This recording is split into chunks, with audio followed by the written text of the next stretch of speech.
cái bên chỗ ơi. Ôi trời cái lò ơi. Chứ đang khổ vò.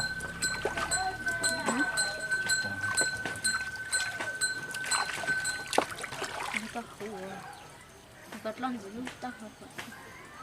Mà tao mà tứ còn để on lên chứ. On lên này có cái chợt chiêu ơi.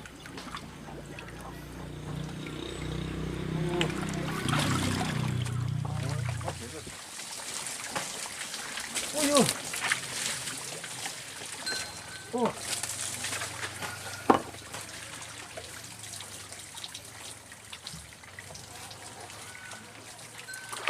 Đi sống môi dệt thôi mà tôi có cái lò mà hay có nó.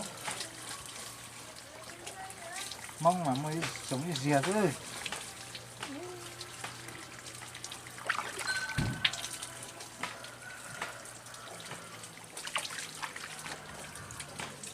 Ô cái à. Lâu chó à, cái mong lâu chó này. Tới tặc kia.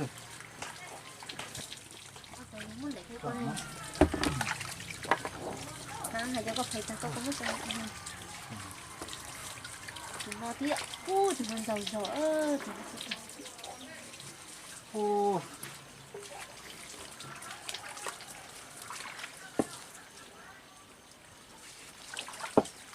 Rồi dâu mà vô bao giờ thì lâu chó mà lâu tí ơi. Lâu tí mà nó cái đây phía lò nó ơi. Đấy thì lâu chó nó ơi. Bây giờ chúng nó thích rồi thì bỏ chúng còn một hộp như là kia rồi. Chúng còn.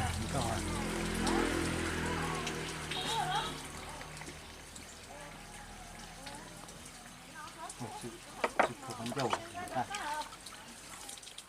Ô trời chết. Không có ta không còn nào. Đừng có khốn dầu thôi mà mình về đây thôi.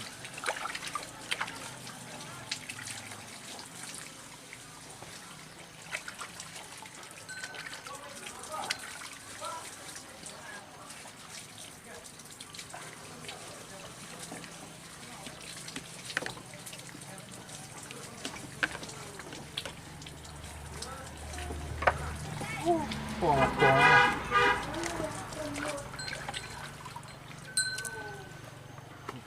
Để rồi.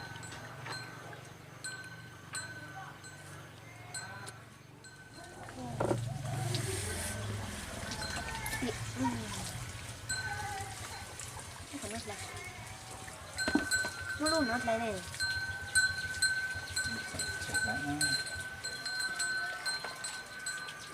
Đây có tan không? Tôi có cái đi cảnh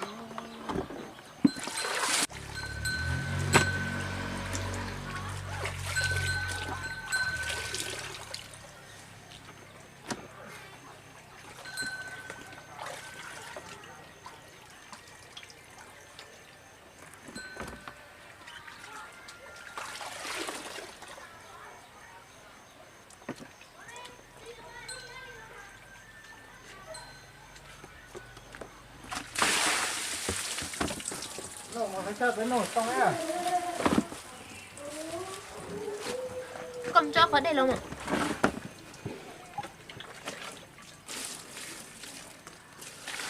Nên con cầm cho có đây luôn.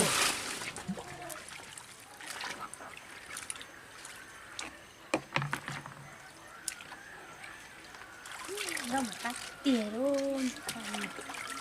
Rồi.